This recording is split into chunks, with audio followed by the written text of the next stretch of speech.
¿Qué tal amigos de Contracara, de programa transmitido por UPC TV? Y estamos en la semana electoral. Manuel, ¿cómo estás? Bien, Martín, pensé que te habías olvidado de mí. ¿Cómo estás tú? Esta es la No, cuenta no, yo regresiva. no, nunca me olvido de ti, pero estamos pues en la semana, ese es el programa previo a nuestra primera vuelta tan esperada, ¿no? Bueno, este domingo se va a definir la primera parte de esta elección porque definitivamente sí es evidente que vamos a ir a una segunda vuelta. El asunto es Definitivamente. quiénes van a pasar a la segunda vuelta. Eso está como un gran signo de interrogación. Yo creo que, no sé, si hicimos un repaso rápido de todas las elecciones pasadas, yo creo que uno era seguro, ¿no?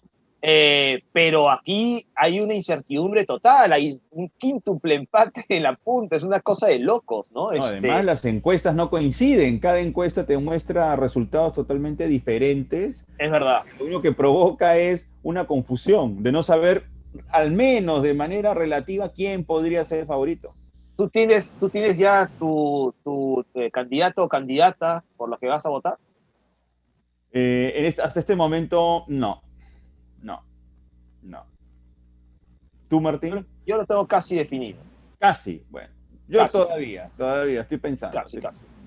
Pero en fin, lo cierto, Pero Manuel, ojo, hemos no hay pasado ya todo el respuesta, no hay proceso. respuesta correcta, No hay me respuesta parece. correcta. No, No hay no, respuesta. no hay proceso correcto. Hemos pasado todo el periodo de debates, ¿no es cierto? Los tres últimos debates del Jurado Nacional de Elecciones que ya hemos comentado, creo que más o menos yo pensé que iba a ser más claro, ¿no? Para que la gente se decidiera por algún u otro candidato. No sé, no estoy seguro si ha sido así. Lo que está claro es que no sé por qué me huele, Manuel, espero equivocarme, que cuando nos volvamos a ver dentro de una semana en este programa, algo me dice que posiblemente tendremos a uno, ¿no? Pero tal vez el recuento y el proceso de conteo, reclamos, personeros, Para el queja segundo, para el segundo va a ser ahí los personeros van a tener un papel vital y clave, un papel clave, ¿no? claro, porque representa los intereses de sus partidos, ¿no? Sí, definitivamente son elecciones extrañas, sui generis, pero en fin, es lo que tenemos ahora. Hay que estar atentos, sí, también a un tema, ¿no? Muchas personas, por el asunto de la pandemia, poco a poco empiezan a desanimarse para ir a votar el Sin duda. domingo. Es Sí, otro estamos en un aspecto momento muy también que hay que complicado. evaluar, ¿no? Sí. También lleva implícito una situación de inédita, extraña, rara, no son elecciones convencionales. Todo es muy complicado, todo es muy raro. Y Y bueno, estás hablando de datos, ¿no? De los últimos datos de sus últimos días, ¿no? la Han última sido semana, Martín, ha los sido sumamente picos, dramática en cuanto a las sí, cifras, ¿no? De han fallecidos. sido los picos de fallecidos más altos de toda esta pandemia, ¿no? Y por supuesto preocupa mucho. Es verdad que tenemos manera de protegernos, ya sabemos doble mascarilla, el famoso protector facial tan importante, el lavado de Ajá. manos constante, pero aún así la gente, pues evidentemente, yo creo que es comprensible, pues tiene dudas. Lo que sí se sabe es que la OMPE va a tomar todas las medidas de seguridad, ¿no? Va a estar atento a eso. Hay algunos lugares que se han abierto, incluso en los patios de los colegios, ¿no es cierto? Ya no solamente en los salones, ¿no? Consulta. Yo no la tengo muy clara, pero ¿qué hay con este asunto? Que incluso en un programa de fin de semana lo comentaron, donde pueden pedirle al elector que se retire la mascarilla por 10 segundos para poder corroborar su identidad con su DNI. Mira, Manuel, si el presidente de mesa tiene derecho a pedírselo, yo supongo que el elector tiene derecho a negarse. Así es, Y si no puede votar, pues no voto, pero porque es evidentemente yo supongo el totalmente riesgo es peligroso. fuerte. Claro, claro, el riesgo es fuerte, ¿no? Claro, esperemos que esa iniciativa, ¿no? Sencillamente sea, a ver, ¿cómo podemos decirlo? Un comentario desacertado que se diluya y sencillamente no se lleve a cabo. Ahora, evidentemente ese es un caso extraordinario, ¿no? En caso de que la foto realmente no coincida con la persona que tienen delante de Bueno, ellos, ¿no? no se puede dar cuenta también. En fin. Sí, pues. Bueno. Bueno, Manuel, durante esta campaña, ¿de qué tema se ha hablado menos? ¿De qué tema importantísimo para el Perú y para el para mundo, el para mundo. nuestro planeta, se ha hablado menos? El impacto ambiental. el No impacto se ha ambiental. hablado sobre el impacto ambiental, sus modificaciones que son de consecuencias negativas. No se ha Así hablado. es. A profundidad, ¿ah? Sobre todo No, a propósito de la pandemia, porque recordemos que esta pandemia proviene de una zoonosis, es decir, la transmisión de un patógeno de animales a un ser humano. así es. Así que por esa razón, Manuel, hemos invitado en la edición de hoy de esta semana de Contracara al doctor Manuel Pulgar Vidal, ex ministro del Ambiente del Perú y además actual líder global del clima y energía del Fondo Mundial para la Naturaleza. Y con él, obviamente, vamos a hablar sobre temas medioambientales y la presencia de estos temas en la campaña electoral. Tú sabes que el 75% de infecciones que tenemos nosotros los seres humanos provienen de una zoonosis. Fíjate, fíjate. Es terrible, ¿no? Claro que sí. Y es algo que hay que tomar en cuenta, evidentemente. No podemos seguir, pues, transcurriendo la vida, ¿no? Sin tomar en cuenta esos No, tiene que haber peligros. liderazgo porque Tiene estamos que haber. hablando de la sobrevivencia también de la especie. O Así sea, es. a ese nivel estamos llegando. Pero en Así es. fin, Así que vamos a hablar con el doctor Manuel Pulgar Vidal y luego hablaremos, Manuel. de nuestro tema favorito de los últimos tiempos, la campaña electoral, sobre todo ahora que nos aproximamos al día de las elecciones, con Así Luis es. Fernando Núñez Bertoldo. Él nos dará pues una descripción sobre los distintos candidatos que están aparentemente cerca, no aparentemente Sí, cerca, de poder pasar a la segunda vuelta. sí. Así que bueno, vamos con la primera entrevista con el doctor Manuel Pulgar Vidal, Manuel, y después la comentamos rápidamente. Vamos con la entrevista. Bien, amigos de Contracara de UPC TV, estamos ya con el doctor Manuel Pulgar Vidal. Él es ex ministro de Ambiente del Perú y además es actual líder global de Clima y Energía del Fondo Mundial para la Naturaleza. Doctor Pulgar Vidal, bienvenido a UPC TV. Hola Martín, qué gusto estar con ustedes y compartir con ustedes este momento. Muchas gracias, doctor. Fíjese, que quería, por supuesto, vamos a hablar sobre medio ambiente, pero quería queríamos empezar esta entrevista también mencionando algo de lo que ha ocurrido en las últimas semanas en nuestro país, ¿no es cierto? Hemos oído en los planes de gobierno muchas propuestas, planes, promesas, algunas imposibles, por cierto, pero muy poco respecto al compromiso ambiental que los candidatos y candidatas pueden tener. ¿Por qué acaba resultando siendo un tema secundario el tema de la naturaleza cuando lo que nos está ocurriendo desde hace un año justamente algo que tiene mucho que ver con el respeto del ser humano, de la especie humana, con la naturaleza, doctor? Mira, podría resumir la razón en tres. Lo primero es la más lamentable, simplemente ignorancia.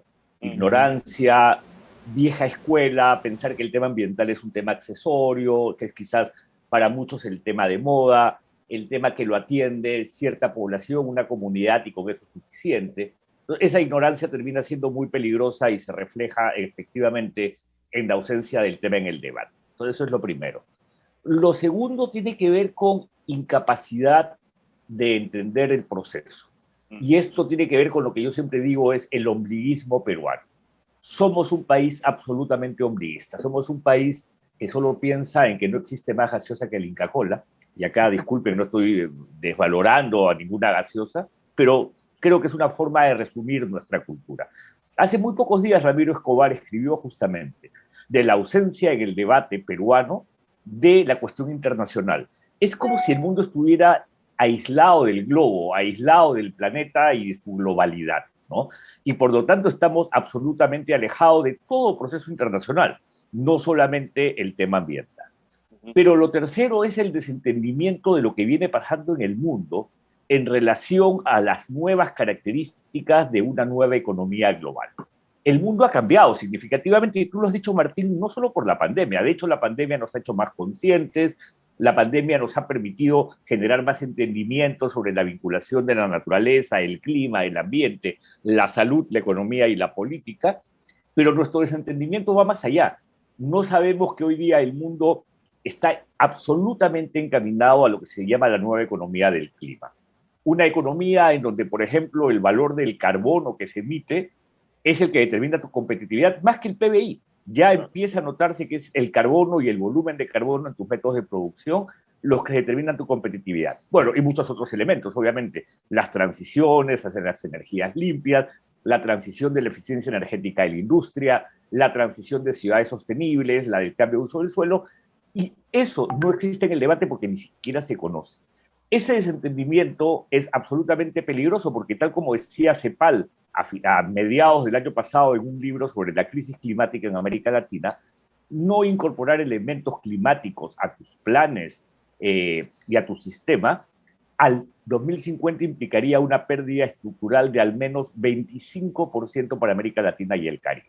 Entonces ya no estamos hablando de una pérdida temporal como la que nos genera la pandemia, hemos perdido de hecho PBI, sino una pérdida estructural fruto de haber quedado fuera del proceso. Entonces esas son las tres primeras razones que podría compartir contigo y que se reflejan, como dijiste tú, Martín, en la ausencia de estos temas en el debate, de manera absoluta. Doctor Pulgar Vidal, buenas tardes. Le habla Manuel Erauskin.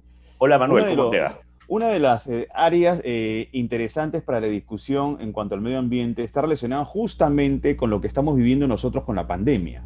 El tema de la zoonosis tampoco es un tema que ha figurado en el debate político en esta campaña electoral. Y remitiéndome a una investigadora, Delia Grace, que pertenece al Programa de las Naciones Unidas para el Medio Ambiente, ella reflexionaba sobre que la respuesta de la humanidad básicamente está dirigida a los síntomas, pero no está dirigida al fondo, a la verdadera razón de que se produzcan este tipo de pandemias, a partir justamente de la transmisión de patógenos de animales a seres humanos. Y eso también tiene una respuesta muy clara, ¿no? Cómo el ser humano ha sido tan invasivo en los hábitats de los animales que ha provocado justamente este tipo de tragedia. Desde su punto de vista, ¿cómo ve usted la gestión política a nivel internacional sobre este asunto?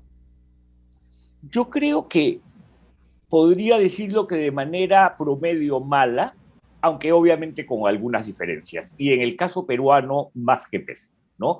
Tú lo has mencionado, Manuel. La gente tiene que saber cuando hablamos de zoonosis, que las zoonosis, que son las enfermedades que se transmiten por un vínculo animal, tienen orígenes que uno podría resumir en cuatro. La primera tiene, y tú mencionaste lo invasivo, tiene que ver con esta capacidad invasiva del hombre en espacios naturales, que generan una pérdida en los hábitats y una degradación de los ecosistemas, que tienen como resultado que la fauna silvestre acostumbrada a habitar en estos hábitats tenga que vincularse más con los seres humanos por su pérdida, y por lo tanto salir a buscar alimentos fuera de lo que había sido habitualmente su espacio. Por lo tanto, la ocupación, el cambio de uso del suelo, la deforestación, es un origen de la zoonosis. Pero este origen, que te lo he mencionado como humano, también puede ser humano, pero humano indirecto, y es el origen del cambio climático. Sabemos que el cambio climático es causado por el hombre y dentro de sus consecuencias está la pérdida de estos ecosistemas. Y por lo tanto, la pérdida de estos ecosistemas tiene obviamente la misma consecuencia. La tercera razón tiene que ver con hábitos y costumbres, en especial de consumo. El consumo de especies de fauna y flora silvestre es bastante común. Y mira que no te estoy diciendo ilegal, porque claro, ilegal es aún peor. En algunos casos ni siquiera está ilegalizada. Y por lo tanto, este mayor consumo habitual de especies de fauna, flora y fauna silvestre encuentran el origen de zoonosis extranaturales. Y finalmente están las condiciones de salubridad. Por lo tanto, si sabemos que ese es el origen, tendríamos que atacar esas causas. Y eso no se ha hecho. Definitivamente no se ha hecho. Es más, te pongo un dato terrible de la estadística peruana. Ha crecido significativamente el índice de deforestación el último año. En vez de haberse reducido, que debiera haber sido la manera como enfrentamos la pandemia, más bien ha crecido. Entonces, ¿cuál es el pronóstico? Déjame terminar con esta idea. ¿Cuál es el pronóstico? El pronóstico es una frase de una buena amiga colombiana de la Unión Mundial para la Naturaleza que decía: nuestra actitud lo único que está haciendo es subsidiando la próxima pandemia. Es decir, la vamos a pasar esta, pero nuestra acción subsidia la próxima pandemia. Disculpa que te interrumpí. Sí, la repregunta pequeña nomás era, usted que ha estado en un cargo en el Estado como ministro de Medio Ambiente, ¿ha podido advertir la ausencia de voluntad política decidida para poder acabar, por ejemplo, con la deforestación, con la tala ilegal o la minería ilegal, que son dos elementos sumamente tóxicos para pretender empezar a tener una visión saludable en nuestro territorio?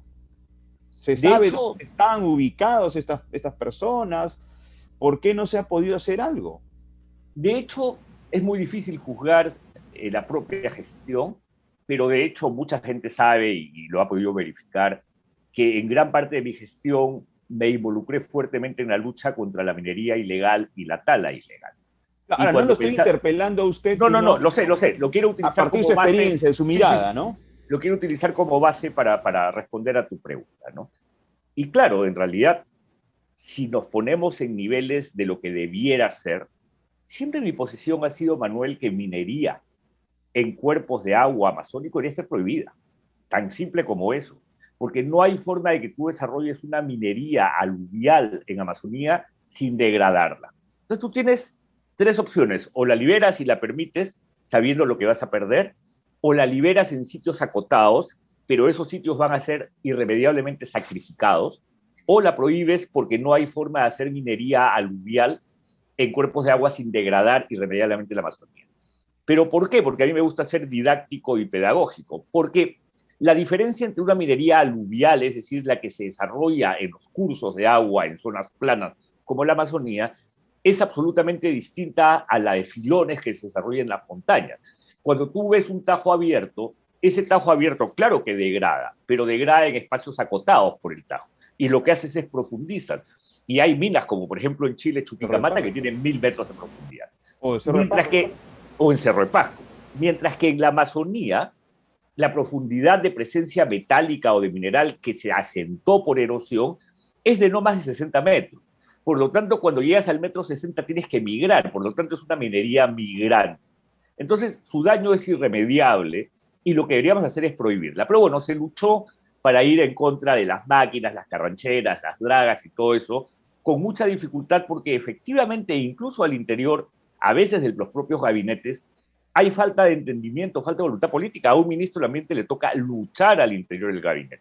Doctor, no, porque además esto involucra también una parte, digamos, policial de la fuerza de seguridad, porque esto no simplemente se soluciona con una ley, con una norma. Correcto. Digamos, detrás de la minería ilegal hay mucha gente, mucha fuerza y, por supuesto, mucho dinero y mucha violencia también. Correcto. Es cuestión policial, es cuestión de Fuerza Armada, es cuestión también de Ministerio de Energía y Minas, porque definitivamente ellos regulan la actividad, pero también es cuestión social, porque la explotación sexual infantil, la explotación laboral es realmente grave. Por lo tanto, efectivamente, Manuel y Martín, hay muchas veces falta de entendimiento o falta de voluntad política, pero se hizo los intentos. Sin embargo, sí debo señalar que todos los intentos que se hicieron en ese momento, entre el 2011 y el 2016, básicamente se tiraron por la borda en el siguiente gobierno. Yo debo ser muy crítico con el gobierno de Pedro Pablo Kuczynski y su gabinete, que convirtió al Ministerio del Ambiente en básicamente un ministerio que debía hacerse cargo de la recolección de residuos sólidos, ¿no? Un ministerio basurero al que le dijeron tú no te metas en estos temas porque estos temas son de otro sector, y se perdió todo ese impulso que se le quiso dar a la lucha contra la ilegalidad que, como tú has señalado, Manuel, causa tantos daños a los ecosistemas, degrada y es fuente efectivamente de enfermedades zoonóticas como la que hoy día vivimos. Para ningún candidato, pues, ha hecho suyo este discurso de manera enfática, ¿no? Eso, a ver, nos vislumbra un futuro poco alentador. Yo creo que sí, aunque hay que insistir. Hace poco la Embajada Británica, y poco te estoy hablando, hace 5 días, organizó un muy buen evento sobre el tema de responsabilidad climática con mensajes clarísimos al mundo empresarial peruano. Y está gente que representa lo más alto del sector empresarial peruano en minería, en finanzas y otros sectores de la economía. Incluso había alguien importante del grupo AGE. Y el mensaje era, ok, todos han señalado su compromiso, bueno, actúen. ¿Cuál es su meta? Porque aquí hay una cosa bien importante para toda la audiencia de su programa, Martín y Manuel. El mundo ya es claro, el mundo ya definió estos 3 espacios. El mundo no quiere que emitamos por encima, o elevemos, perdón, la temperatura por encima de 1.5 grados de aquí a fin de siglo. Para lograr esa meta, el mundo se ha propuesto ser de emisiones netas cero de carbono al 2050. Para lograr ello, gran parte del mundo ha establecido una meta de reducción de emisiones al 2030 de al menos 50% de reducción. Y para eso el mundo está transitando 4 transiciones. La de la energía, la de la industria, la de la infraestructura y las ciudades sostenibles o los ambientes construidos, y la del cambio de uso del suelo. El mapa es clarísimo, sabemos por dónde caminar, pero encaminémonos, porque si no nos encaminamos, si las empresas no establecen su propio compromiso de cómo van a ser de emisiones netas cero de carbono al 2050, si el Estado no está detrás para presionar a que eso se logre, ya dije lo que va a significar esto en pérdida estructural. Y mucha gente puede estar pensando, amigos, que, sí, acá Manuel, como está en un ámbito internacional, nos está hablando de lo que ocurre en Europa, donde efectivamente la meta de reducción es del 60%, o Gran Bretaña, que es el 68%. No, nuestros vecinos, Chile está construyendo una planta de hidrógeno verde, tiene una meta de reducción de emisiones de 45%. Colombia tiene una meta de reducción de emisiones de 52%. Perú ha establecido 40%. Bueno, la elevó un poco, cosa que es bueno, pero yo sigo pensando que es modesta. Y tenemos un gran síndrome, el síndrome de la dependencia del gas natural. Entonces, la dependencia del gas natural nos impide ver las oportunidades de las energías renovables no convencionales. Por lo tanto, aquí el nivel de incidencia en la matriz energética de la energía fotovoltaica o eólica es mínima. Y las subastas están suspendidas desde hace muchos años, desde el inicio de este lustro. ¿Por qué? Porque todo el mundo cree que el gas natural va a seguir siendo la fuente central de energía, cuando todos sabemos que los combustibles fósiles gradualmente irán retrocediendo. Y todo esto, yo sé que estoy dando respuestas muy largas, y disculpen porque hay tanta información que dar, tiene consecuencias. Piensen en la Amazonía. Piensen en una Amazonía en un mundo que cada vez demanda menos petróleo. Piensen en esa Amazonía, a su vez, considerando que se está, por efectos del cambio climático, sabanizando. Y por lo tanto pierde recursos de diversidad biológica. ¿Qué es lo que va a ocurrir con la Amazonía si no entramos rápidamente a establecer un plan sólido para la Amazonía con las condiciones del mundo actual, con el contexto del mundo actual? Entonces, esa falta de consideración de lo que viene pasando en el mundo, de reconocer las tendencias, ese ombliguismo del que les hablé, del pisco sour, ceviche, el Inca Kola, que es lo único de lo que hablamos, está bien, para mí es lindo. Usted habla de ombliguismo, pero también podríamos hablar de desidia, y vamos a ser fuertes en el término, y de ignorancia. Sí, claro, pero también fruto del ombliguismo. O sea, el Perú no está mirando más allá de sus fronteras. A mí me encanta que ustedes jóvenes tengan este programa, pero ¿cuánta gente realmente se documenta sobre cuáles son las tendencias globales? ¿Qué fuente informativa tienen en noticias internacionales? Hoy día hubo una reunión de ministros, de la coalición de ministros de finanzas por el clima, coalición que tiene ya 58, creo, ministros de finanzas. Y claro, no estaba Perú, no estamos ahí. ¿Por qué? Porque el Ministerio de Economía y Finanzas, que es quien planifica el desarrollo, no le interesa.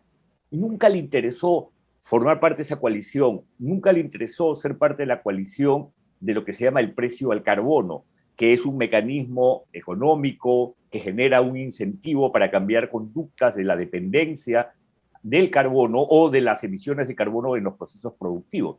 Por lo tanto, si eso no cambia, si no zamaqueamos al MEF y le decimos, oye, tú tienes que estar atento a los procesos globales, nos vamos a quedar muy atrás, y eso sí es algo que yo seguiré insistiendo, pero que lamento que por lo menos hasta ahora está pasando. Doctor, antes de terminar la entrevista, y seguramente Manuel tiene una pregunta más, yo sí quería preguntarle lo siguiente, ¿no? Hemos hablado del aspecto peruano, del aspecto internacional, pero en los últimos años, ¿cuánto cree usted que ha podido afectar en todo esta ola a favor del cambio climático, por ejemplo, posturas negacionistas como la del expresidente de Estados Unidos, Donald Trump, que incluso retiró a su país del Acuerdo de París? Es decir, ¿eso puede afectar, puede irradiar otros países en cuanto al negacionismo y por lo tanto al pesimismo frente a los próximos años? No, felizmente no, y pensamos que podía ocurrir. De hecho, Martín, ha sido una piedra en el camino, pero claro, una de muchas piedras que en este camino hacia la decarbonización, hacia la carbono-neutralidad, vamos a seguir teniendo, es natural. Yo siempre digo, y utilicé esto en una analogía, en un artículo que escribí hace un par de años en un medio internacional, esto es como cuando lavas tu olla de arroz una vez que lo has preparado y hay algunos arroces que se resisten a ser despegados, igualito es aquí. Algunos actores se resisten a cambiar y es natural, siempre han sido así los procesos económicos y los procesos políticos.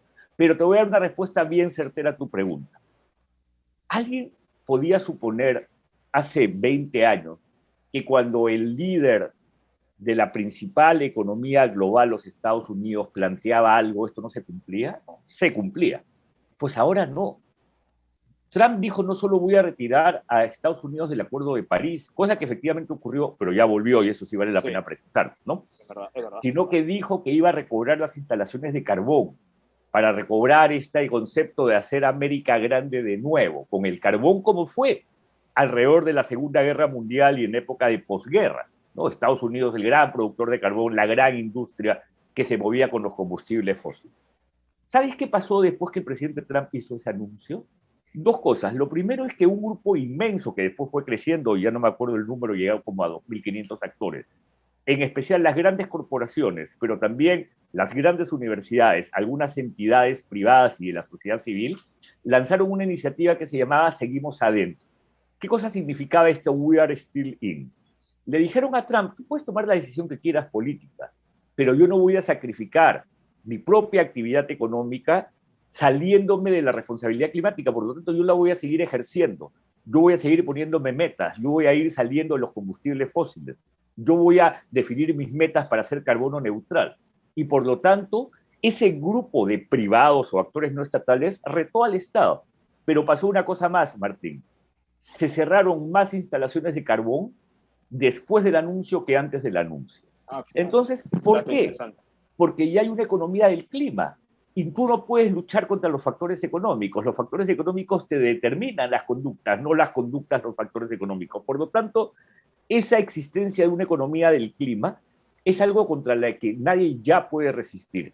Seguirán habiendo Bolsonaros, AMLOs como en México, Trump como en Estados Unidos, serán obstáculos en el camino, pero la visión en estos tiempos que les mencioné está clarísima. Y cuando uno mira que ya las entidades financieras dicen billones de dólares en inversiones para clima, Estados Unidos ayer, 2 trillion, ¿no? Y acá también para los más jóvenes, siempre traduzcan del inglés al español bajando una cifra. 2 trillion es 2 billones en español de dólares en inversiones para la transformación sistémica, en construcción, en transporte, etc. Aquí Martín y Manuel, por ejemplo, electrificación del transporte, cero. No puede ser. ¿Ustedes saben cuántos vehículos eléctricos tenemos en nuestra flota de transporte público? 2, donados por Enel, ¿no? Gracias Enel en todo caso, ¿no? No se puede criticar, qué bueno que nos han donado 2 vehículos. Chile importó 240 para su Transantiago. Colombia es el país que tiene más flota de vehículos eléctricos en América Latina. Y estamos hablando de nuestros socios de la Alianza del Pacífico, nuestros equivalentes, con los que siempre queríamos competir. Bueno, nos estamos quedando significativamente atrás y es algo que tiene que cambiar. Claro, es un cambio o es una modificación que tiene que ver con nuestra cultura, que incluso involucra nuestro consumo. Yo le quería comentar acerca, por ejemplo, hasta qué punto vamos a tener que modificar hasta nuestra dieta, porque, a ver, por ejemplo, se calcula que el 30% de los pollos se encuentra en una situación de hacinamiento y de estrés. Y esos animalitos al final, quienes van a consumirlos somos nosotros los seres humanos. Y ese estrés lo que va a provocar en esos animalitos es la pérdida de su inmunidad, su sistema inmunológico va a disminuir, van a estar expuestos a enfermedades y eso es lo que va a consumir el ser humano.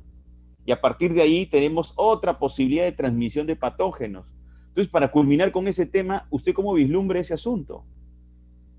Ya forma parte, Manuel, de la agenda, felizmente. Lo que tú has mencionado es solo uno de los factores. Es la industria ganadera también, ¿no? El uso de antibióticos o efectivamente la emisión de gases de efecto invernadero que la industria ganadera genera. Mira, como les decía, hay 4 transiciones. Una es la transición del cambio de uso del suelo. Cuando uno piensa en eso, deforestación es obviamente una de las causas. Pero también, como lo ha dicho el panel intergubernamental de biodiversidad y servicios ecosistémicos, es que el ser humano, para desarrollar prácticas agrícolas, está utilizando más espacios que eran naturales, ¿no? Por lo tanto, el gran reto es producir más en menores espacios, o en los espacios que ya tocamos, pero no tocar más. Ese es el gran reto que nos plantea la ciencia. Por lo tanto, hay un conjunto de elementos que tenemos que corregir. que ya no pasa solo por la deforestación, pasa por prácticas agrícolas y por prácticas ganaderas. Porque cuando uno piensa en el Perú, ¿cuál es la principal fuente de emisiones de Perú? La deforestación. Si tú piensas en Argentina y Uruguay, ¿cuál crees que es su principal fuente de emisiones? La ganadería. Claro. Porque la fermentación entérica emite metano y el metano es un gas de efecto invernadero que calienta 26 veces más que el dióxido o el CO2 o el dióxido de carbono. Recordemos que se decía que tenían más vacas que personas. Que así es, tiene un poder de calentamiento altísimo. Eso está llevando a que hoy día se plantee una herramienta muy nueva que se llama soluciones basadas en naturaleza. Cómo interviniendo sosteniblemente en la naturaleza puedo enfrentar un reto social generando co-beneficios. Y dentro de las soluciones basadas en naturaleza ha entrado muy fuerte el tema de las dietas. Y aquí, Manuel y Martín, hay 3 elementos centrales. La diversidad en la dieta, porque si nosotros promovemos la diversidad en la alimentación, vamos a eliminar esa presión que produce una agricultura destinada a muy pocos productos, porque somos dependientes de muy, muy pocos productos, por lo tanto hay una diversidad en la dieta.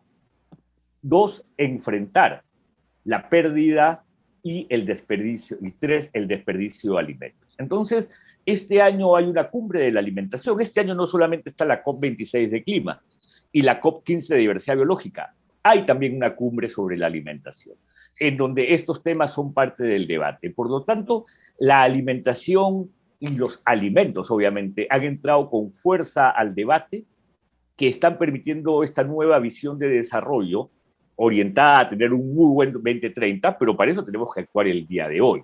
Los niveles de pérdida y desperdicio de alimentos son altísimos a nivel global. Podríamos alimentar a toda la humanidad solamente racionalizando esta pérdida y estos desperdicios.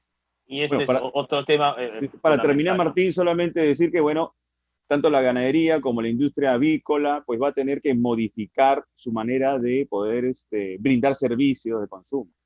Sí, pero te agrego una cosa, Manuel y Martín, y nosotros, ¿eh?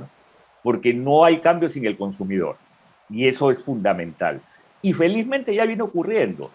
Todavía, obviamente, tenemos que exigir credibilidad, pero ya la gente, y cada vez veo más en los jóvenes que dicen, quiero comprar este producto de un animal que ha sido criado en condiciones adecuadas y no este producto generado masivamente. Ya se habla del etiquetado de carbono, ¿no? Que los consumidores compren en función a cuánto carbono tiene ese producto, ¿no? Versus uno que tiene una mínima cantidad de carbono. Entonces, el consumidor siempre ha jugado un rol central en generar el cambio que todos esperamos. Y estos programas como el que ustedes dirigen realmente son los que animan a ver que el consumidor se esté interesando cada vez más. Ojalá sea así. Pues, doctor Manuel Pulgar Vidal, muchísimas gracias por atendernos. No, a ustedes, y sé que estuve un par de minutos tarde porque no encontraba el link para no pasa nada, todo está bien, todo está bien. Disculpen por eso, pero espero que hayan disfrutado esta conversación. Muchísimo, claro que sí. Y quizás una frase, animen a los peruanos, animen al Estado peruano desde su propia trinchera a estar atento a esta agenda global que ya determina las nuevas condiciones del mundo. No nos quedemos atrás, no podemos quedarnos atrás, vamos a sufrir mucho. En 20 años vamos a ver las consecuencias de la inacción. Por lo tanto, ojalá el próximo gobierno, ojalá el próximo gobierno lo haga. Muchísimas gracias, doctor. Bueno, a ustedes, muchas gracias. Hasta luego, muchas gracias. Adiós, chao, chao. Bueno, Martín, las cosas han estado muy claras por parte de Manuel Pulgar Vidal. Esta falta de compromiso político tiene que terminar porque, a ver, los enormes problemas que podemos tener a futuro pueden definitivamente generarnos problemas bastante complejos para nuestra vida, ¿no? Para nuestras vidas. O sea, el Perú tiene que empezar ya a tomar conciencia. Lo que él habla del ombliguismo, ¿no? Yo introduje, además del ombliguismo, me parece la desidia y también la ignorancia de no asumir estos temas como algo importante. Me gustó su respuesta a cuando planteé el negacionismo de Donald Trump, si esto había tenido cierta influencia en el mundo, y él dijo que no, que en realidad que no, al contrario, incluso había pues impulsado de alguna manera otro tipo de política y por supuesto nos alegramos, Manuel.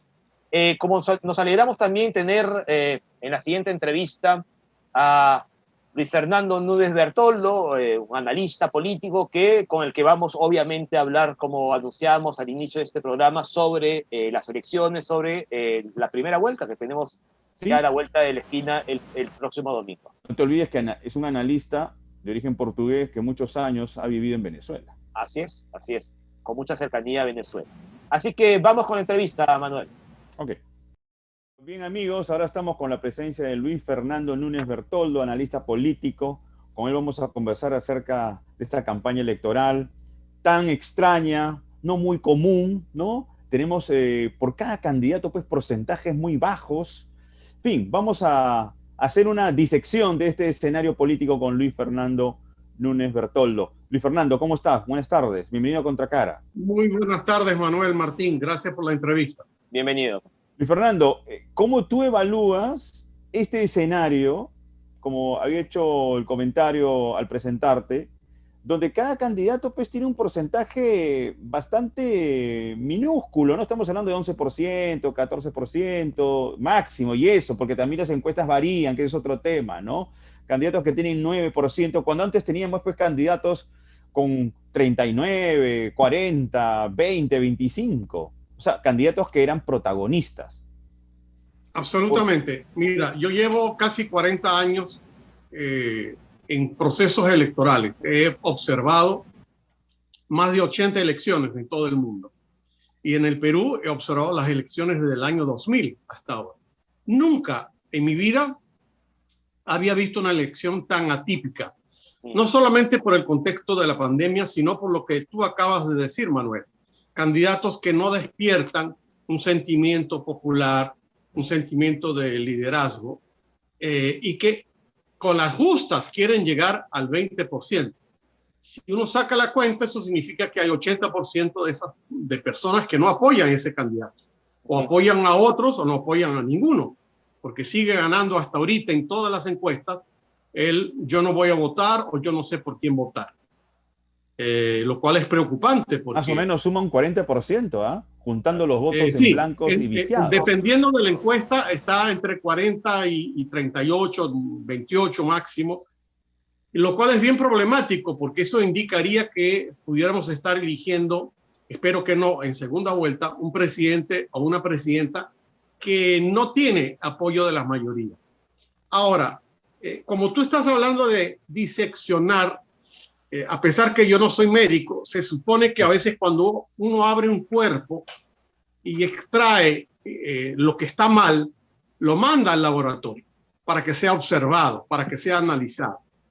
Y pareciera que aquí lo que tenemos es un gran descontento popular, una gran decepción con los resultados del sistema en general, que para un país que tiene plata como el Perú, no se ve el fruto. ¿Cómo es posible que en una pandemia de un año estemos retrocediendo 10 años en reducción de la pobreza? Eso indica que algo bien no se estaba haciendo. Pero ahora con la pandemia, esta pandemia, ustedes son comunicadores y lo que he leído en los últimos meses es que la palabra pandemia, que se refería solamente al tema de salud, ahora es una pandemia en economía, es una pandemia en seguridad ciudadana, es una pandemia en sistema educativo y sobre todo ahora es una pandemia electorera. Y lamentablemente, así vaya el presidente todos los miércoles al aeropuerto a recibir vacunas, no existe la vacuna contra el populismo y la elección barata. Así es. Esto de mercas, esto de populistas, esto de gente que cree que la política es para que ellos se sirvan y no para servir al pueblo. Luis Fernando, Manuel le preguntaba al inicio y mencionaba los porcentajes tan bajos, ¿no? Y eso apunta claramente al poco interés, ¿no? Que despiertan estos candidatos. Sin embargo, hay otra elección, que es la elección legislativa del Congreso, y que también apunta a un Congreso extraordinariamente y preocupantemente también atomizado, lo cual podría apuntar a 5 años, sea quien sea elegido, a 5 años también muy complicados en el que el Congreso pues va a ejercer una tremenda presión al Ejecutivo, ¿no?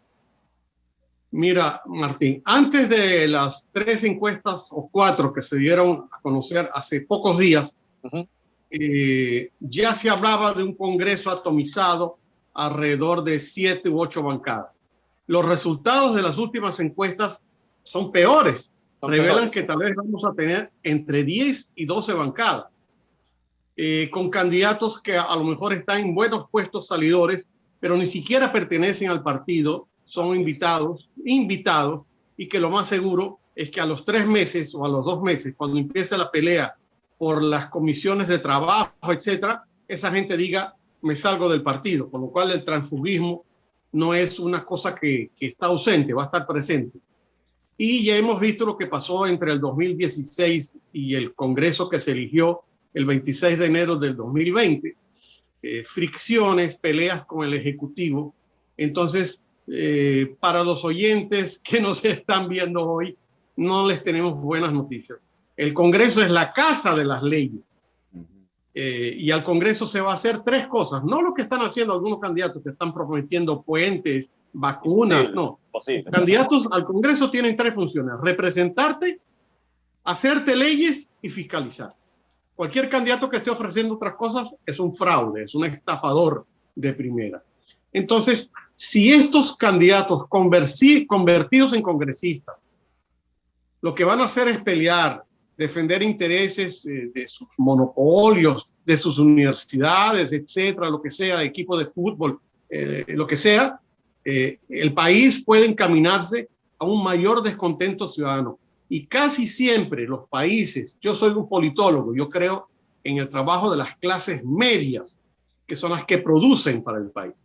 Pero si nos vamos a tener un país a los extremos, una extrema derecha, que por primera vez asoma la cara en el Perú, nuestros vecinos chilenos nunca han tenido temor en decir, hay un partido de derecha en Chile.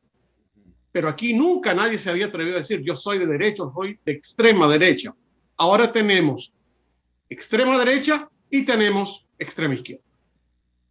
Y el centro... El centro está un poco invisible, ¿no? Sí, sí. Tenemos algo así como unos pitufos en el medio. Un poquito algunos queriendo ser pitufos centro-derecha, otros un poquito pitufos centro-izquierda. Ahora, lo han dicho ellos mismos, ¿no? Sí, es que podemos hablar de estas categorías en este siglo XXI, ¿no? Sí, nos interesa a nosotros, por ejemplo, justamente lo hablamos con Martín antes de empezar el programa, las características del electorado que va a ir justamente este domingo 11 de abril a las urnas.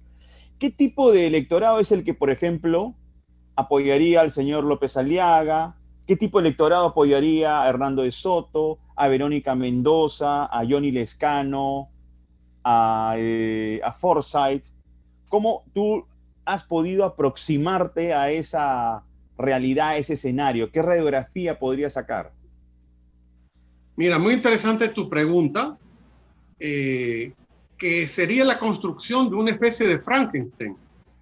Porque conozco, por ejemplo, gente que está apoyando a López Aliaga, que es sector B, sector C, población LGTB, apoyando a López Aliaga. Pero ¿qué ha privilegiado esa población también? ¿El tema económico de seguro?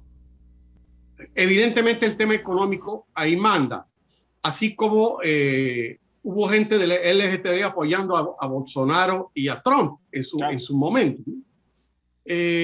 Lo de Verónica es un compuesto de personas que están muy descontentas con el sistema en general, ¿no?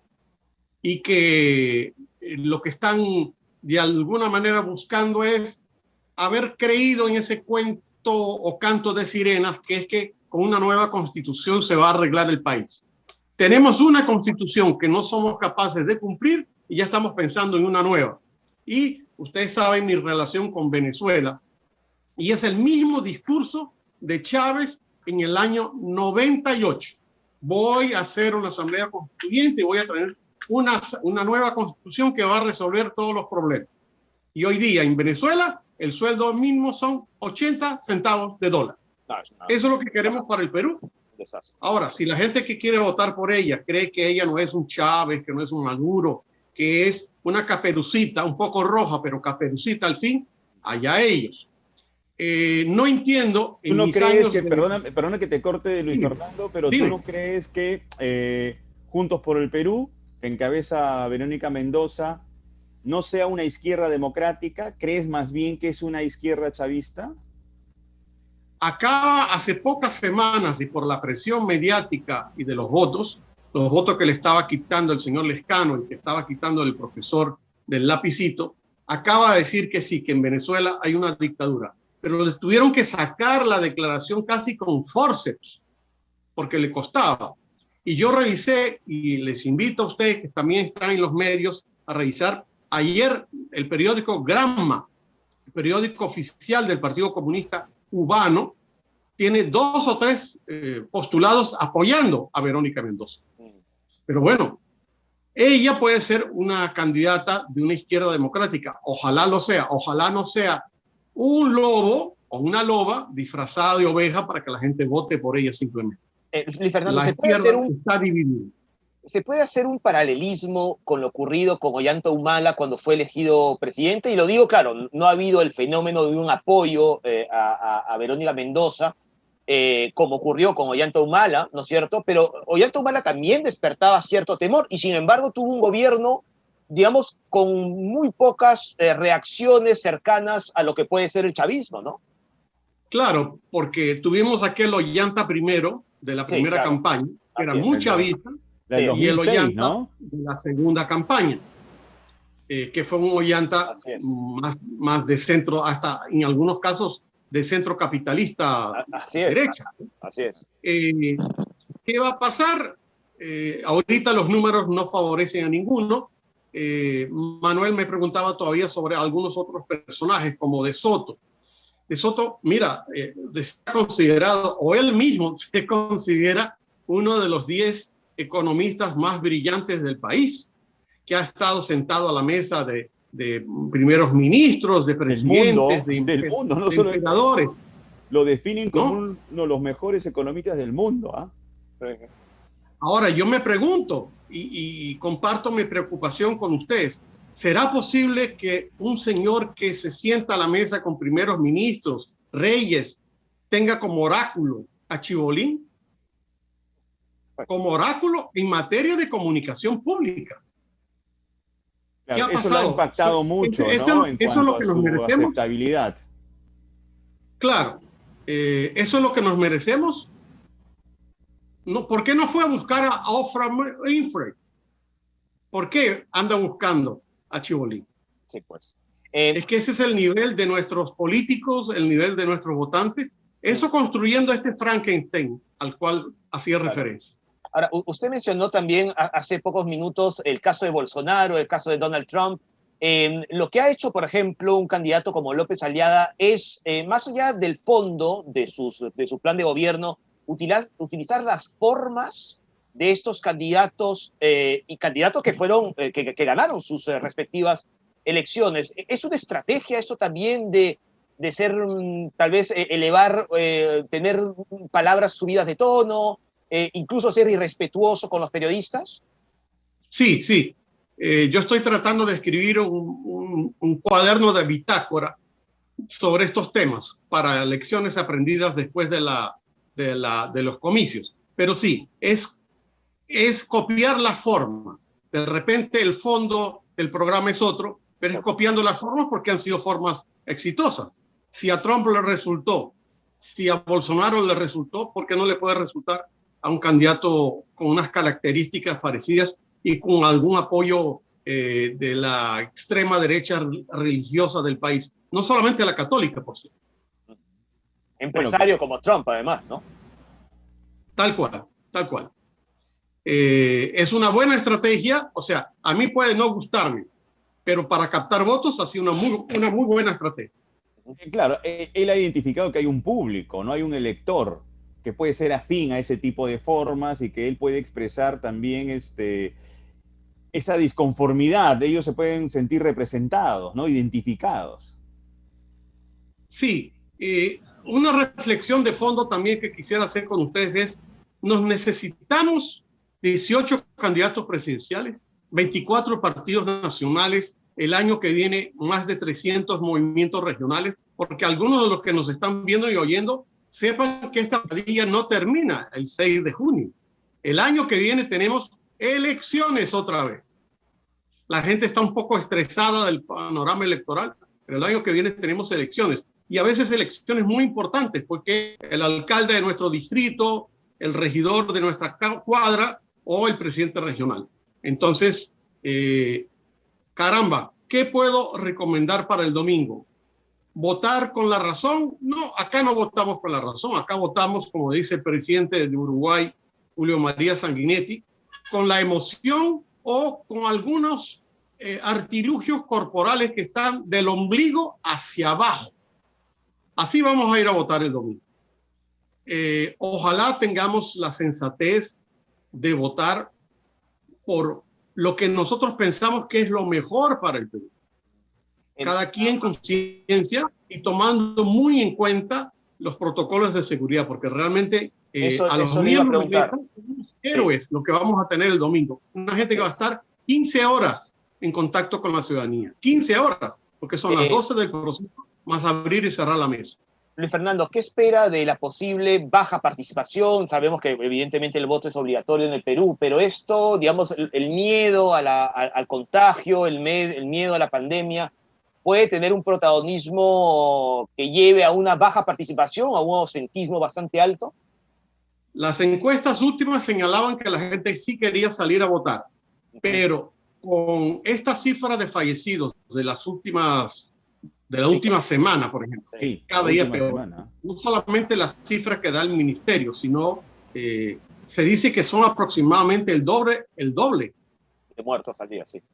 No la cifra oficial del ministerio, sino mucho más. Porque aquí, de paso, tenemos 2 contadores de fallecidos, que es una locura, porque uno no sabe. Creo que va a haber un ausentismo laboral. Creo que sí, un ausentismo electoral. Me refería laboral a que los miembros de mesa, algunos también van a faltar. Sobre todo porque la información que tiene la gente, por ejemplo, Luis Fernando, es una información muy cercana y próxima. Todos tenemos conocidos, familiares, amigos familiares que han tenido COVID, algunos que han fallecido, otros que están en una situación compleja en cuanto a su salud.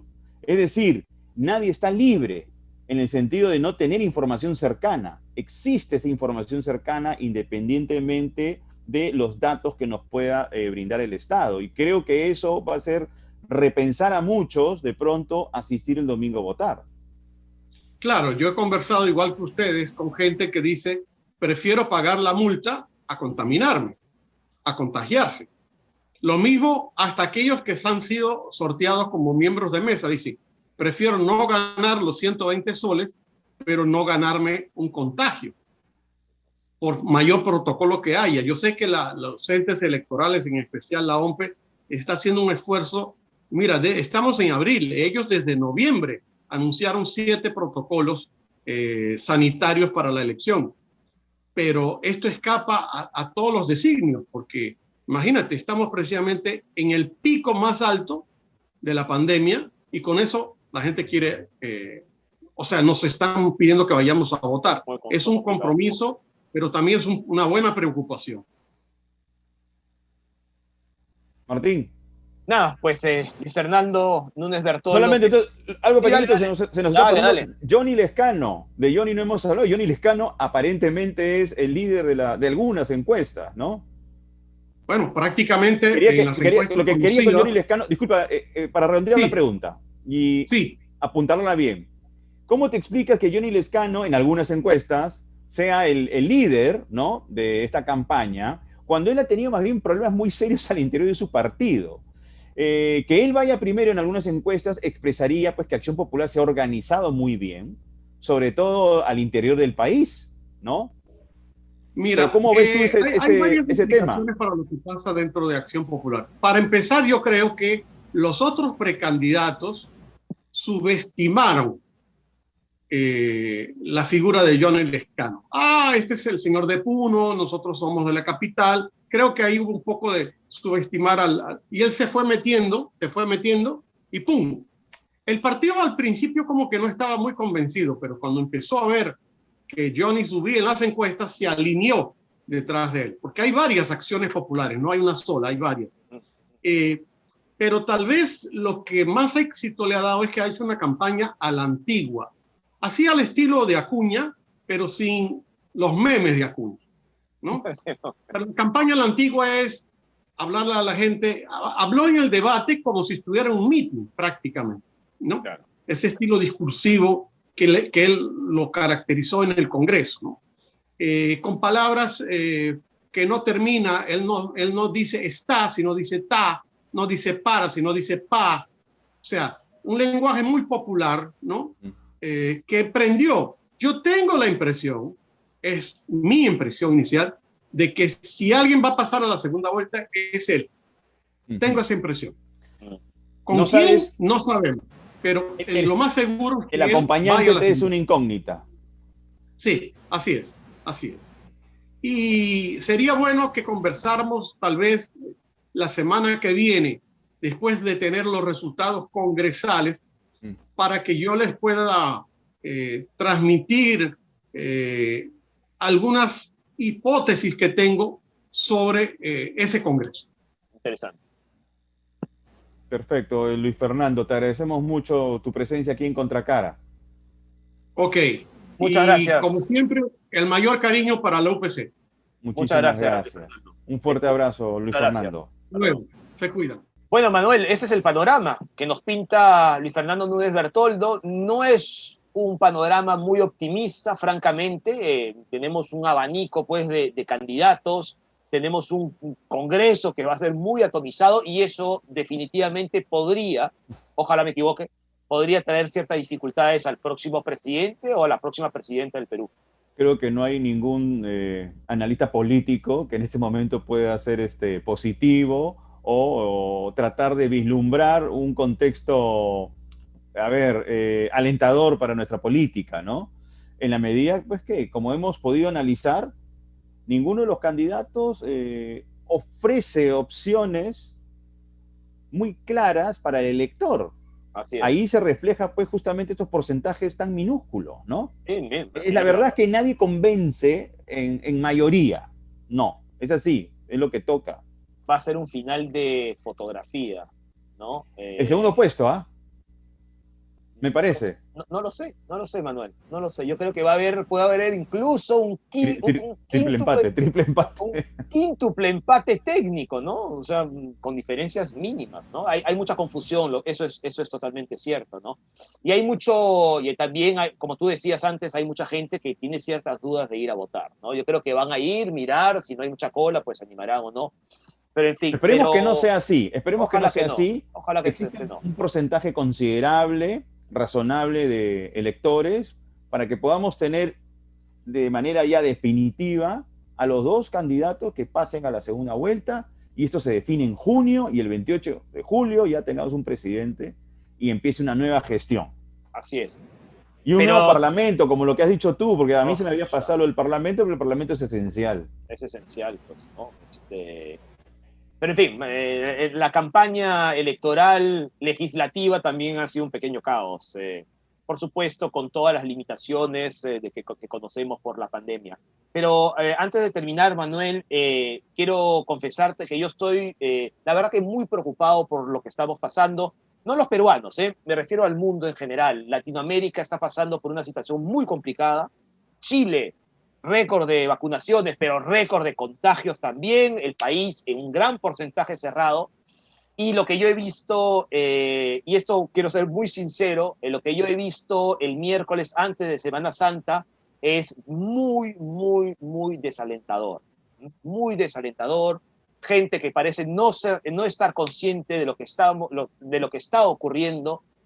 Playas repletas, la necesidad de que los policías y las fuerzas de seguridad vayan a desalojar cuando saben que no pueden, fiestas clandestinas, y esto, insisto, no solamente en Perú, en todo el mundo, pero yo lo he visto, ¿no? En la carretera al sur, en la carretera al norte, y es muy desalentador a veces ver que como... Lo has visto por televisión, supongo. Sí, por supuesto. Yo confieso que soy, pues, cumplo con las medidas, me encierro, no tengo muchas ganas de contagiarme, como es evidente, y porque en fin, si me contagio, además, soy un peligro para los demás. Para tu familia, además, ¿no? Exactamente. Porque uno no vive solo, vive con otras personas. Y es muy desalentador ver cómo muchos no creen en esto, sin mascarillas en la calle, en fin. Igual hay que asumir nuestra responsabilidad, pues no solamente somos nosotros, es nuestro entorno que se puede ver afectado. Y como podemos ver, en los distintos programas periodísticos donde informan sobre los fallecimientos, los índices, las cifras son bastante alarmantes y la tendencia es que suba esa curva. Es la tendencia. Esa es la tendencia. Entonces, a partir de esa información, creo que tenemos que tomar una actitud muy responsable sobre nuestros cuidados para con nosotros y para con nuestras familias, nuestros seres queridos. Sí, y luego, claro, nos quejamos que las medidas sean cada vez más duras, ¿no? Pero insisto, esto es un fenómeno mundial. Si somos indisciplinados aquí, también lo son en otros países, es decir, no es que seamos una especie rara, ¿no? Florida, pero, Miami, España, y por cierto, y mientras tanto esperamos que el proceso de vacunación acelere un poquito. Ya se está negociando con las vacunas rusas, ¿no es cierto? Y es algo que no solamente lo está haciendo Perú, lo está haciendo Europa también ante los problemas de AstraZeneca, ¿no? Europa sí ha tenido, la Comunidad Europea o la Unión Europea ha tenido este problema de la falta de precisión en cuanto a las fechas de AstraZeneca, ¿no? Los atrasos que ha tenido AstraZeneca, porque parece que no ha tenido la capacidad de producción. Ha vendido mucho, ha firmado mucho, pero no ha tenido la capacidad de producción que tú mismo mencionas. y es un problema, es un problema. Ahora, Perú está con Johnson & Johnson negociando también y con Moderna. Ojalá que salga eso pronto. Ojalá que salga eso pronto. Muy eficiente. ¿Sabes qué, Manuel? El problema no es el dinero, me parece. Es la producción. Es la producción, efectivamente. No pueden darse abasto. Pues nada, Manuel. Vamos a ver. Quiero mandarte un abrazo, mandarla, por supuesto, a Susana, nuestra productora, a Diana, a John, a Úrsula, a todos este equipo, y a todos los que nos ven, y que vayamos todos a votar el domingo, por supuesto, con todas las medidas de seguridad, porque es un momento importante, vivimos en democracia, tenemos Vamos a definir nuestro futuro de acá a 5 años, y además porque lo que se decida en estos 5 años va a repercutir de manera posterior. Totalmente de acuerdo. Así que mucho ánimo a todos a votar pensándolo bien. Listo, un abrazo fuerte para ti también, Martín.